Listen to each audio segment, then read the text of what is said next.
வணக்கம். வாங்க சக்தி சாப்பாடு. இன்னைக்கு கோதுமை மாவு சப்பாத்தியை வச்சு நம்ம கொத்து சப்பாத்தி செய்ய போகிறோம்.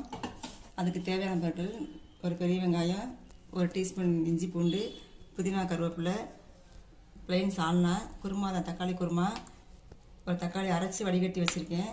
இதை எப்படி செய்யலாம்னு காமிக்கிறேன். இந்த மாதிரி சப்பாத்தியை கட் பண்ணி வச்சுக்கிட்டு இதை இப்படியே மடிச்சிட்டு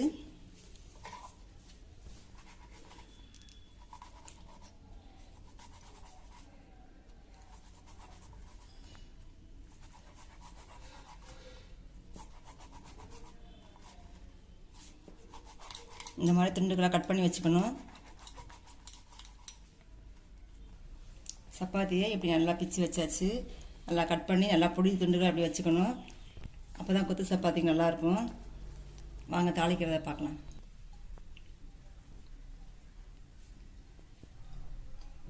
எண்ணெய் ஊற்றிட்டு வெங்காயம் போட்டு வதக்குறோம். அதில் பூண்டையும் போடுறோம்.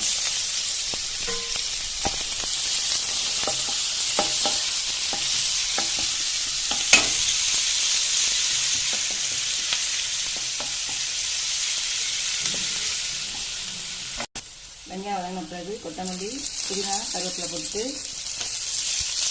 இதுக்கு காரத்துக்கு மிளகா பொடி வருது ஒரு டீஸ்பூன், மஞ்சள் பொடி 1/4 டீஸ்பூன், கொஞ்சம் இதுக்கு மட்டும் தேவையான உப்பு.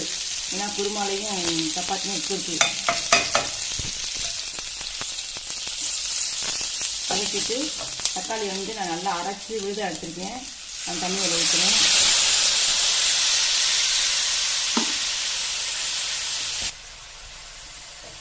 கொதிக்கும் போது சப்பாத்தி அப்படியே போட்டு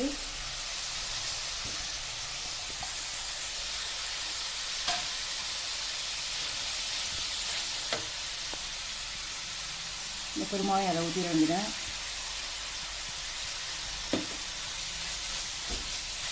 கொத்து புரோட்டா செய்வாங்க, நம்ம அந்த மாதிரி கொத்து சப்பாத்தி செஞ்சுருக்கோம்.